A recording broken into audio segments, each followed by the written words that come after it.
Terminando o treino aqui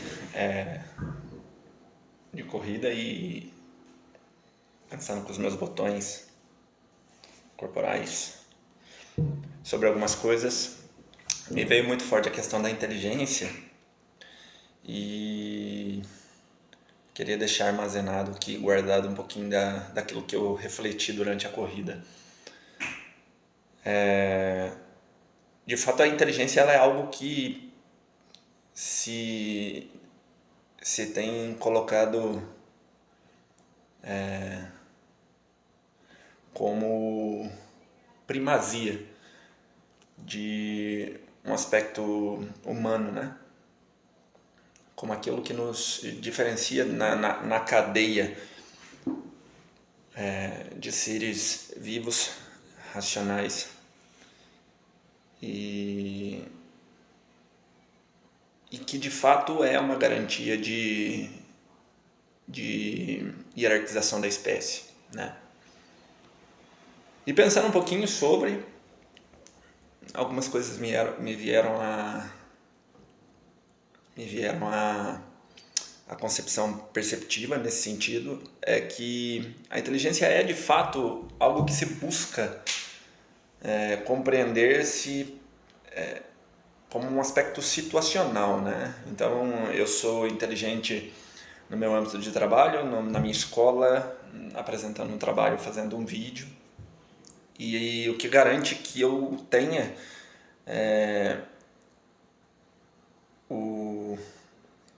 a argumentação, né, que me considere de fato inteligente é o como eu me saio dentro desses ambientes e a maneira como eu me interponho com relação a isso entre os seres que socializam com a gente, né, com as pessoas. Muito do que se fala de inteligência já se iniciou de forma muito póstera, né? Platão já tinha uma ideia de idealismo em que o campo das ideias dominavam aspectos cognoscíveis, né? Enquanto Aristóteles dizia que a realidade, de fato, ela era objetiva, ela não estava dentro de um conceito idealista. Ali inicia-se uma disjunção dos ramos dos saberes, né? E eu não tenho nem domínio epistemológico para poder aprofundar nisso, mas é um pouco do que a gente vai aprendendo ao longo dos estudos, a gente vai entendendo então que a ramificação ela começa aí, né? Ramificação essa que levou então a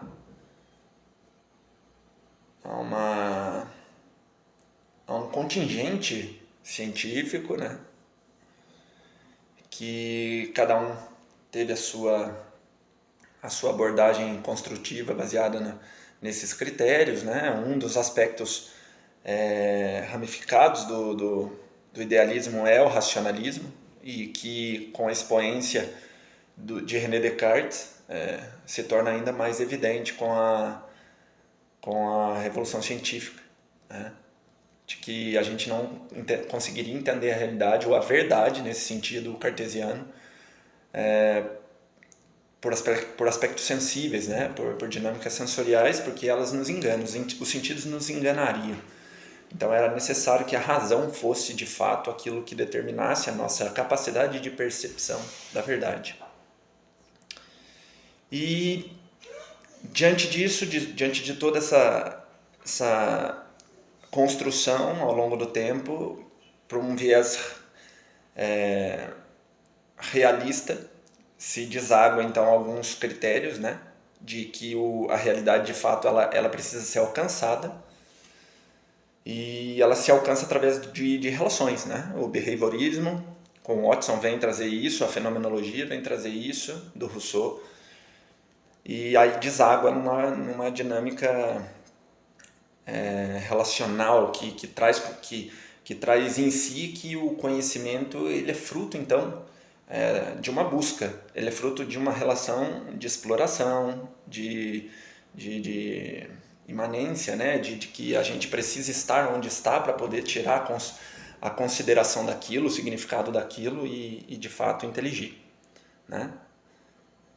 E, e aí vem essas contraposições, né? Mas que evidenciam-se pelo lado realista e que ao longo do tempo vão se hierarquizando dinamicamente dentro da ciência, mesmo de fato a dinâmica racionalista sendo muito preponderante nas construções filosóficas sobre o conhecimento, sobre a inteligência, sobre a realidade, sobre a verdade.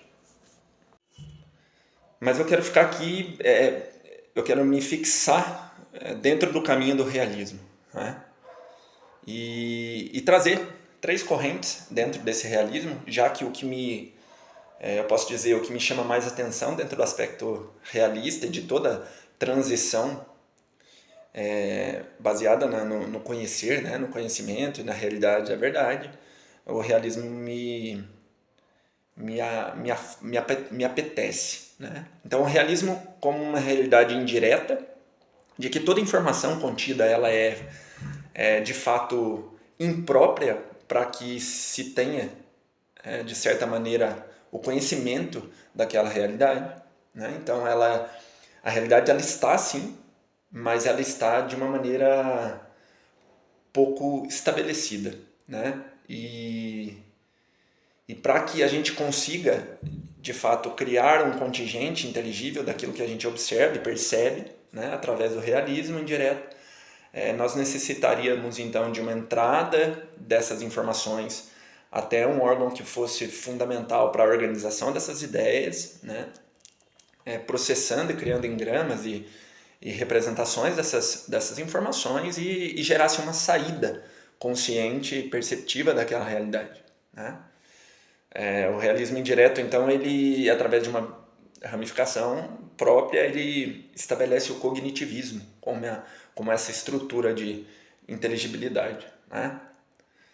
Já o realismo direto, ele já dita que essa intermediação ela é inata, né? Ela acontece de um para um, a informação ela já está e aí a nossa forma de perceber isso se daria então através das possibilidades que aconteceriam mediante a relação do ser com o ambiente, toda a informação que emergiria dessa interação, né?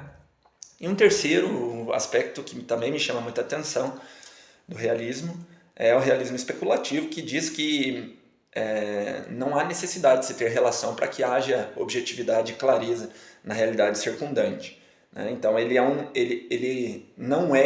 não se estabelece como um aspecto racionalista, mas ele também não é relacional, né? Ele faz uma crítica à relação como o determinante para que a realidade em si ela seja o que é, né?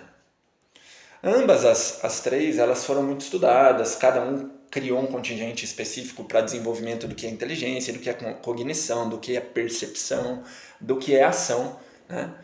Mas delas a que mais me apetece também, né, a que mais me elucida as dificuldades que nós temos no dia a dia é a psicologia ecológica, que é o fruto do realismo direto. E que realmente dita que a percepção ela emerge dessa relação, né? James Gibson, que é o precursor, dizia que a percepção em si ela não é objetiva do ambiente, assim como o realismo especulativo traz, né? De que ali exista a realidade independente de quem se relaciona com ela. Da mesma forma que ela não é subjetivista a ponto de cair num princípio racionalista e cognitivista, consequentemente, né? Então ela depende muito dessa interação, e essa interação ela vai formando possibilidades de ação, ela vai emergindo daquilo uma demanda de exploração, ela vai emergindo daquilo um princípio de pressão à ação, né? E que aquilo se determina então pelo ponto instantâneo de relação entre ambas, né? Entre ambas substâncias em si, que é o ambiente, e o ser que está nele, né? Então, a psicologia do Gibson me ajuda muito a interagir com essa dinâmica de relação sobre a inteligência como uma inteligência que se dá na relação com o ambiente de uma maneira direta, né? Sem que tenha que haver uma representação daquilo que nós captamos de informação e a informação, na verdade, ela emerge, então, da relação.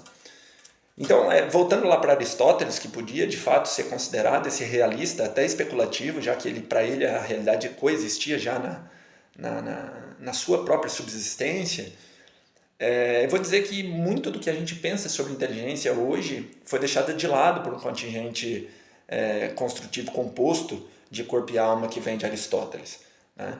A inteligência, de fato, ela não se encontra na informação que emerge, em nada disso. A inteligência ela é de uma maneira muito concreta, estabelecida pela nossa construtibilidade formal da alma, né? Aristóteles dizia que a inteligência é um apetite da alma, né? E esse apetite ele nos induziria, de fato, a nos submetermos ao ambiente a ponto de entendermos aquilo como a realidade circundante, né?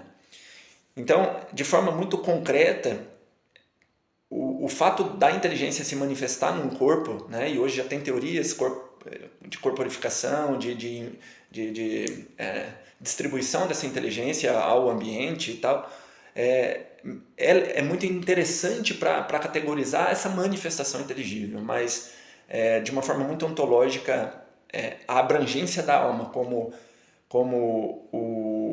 se não o lugar, mas a dimensão estruturante da inteligência é aquilo que mais me chama a atenção nesse processo de construção de raciocínio sobre a inteligência.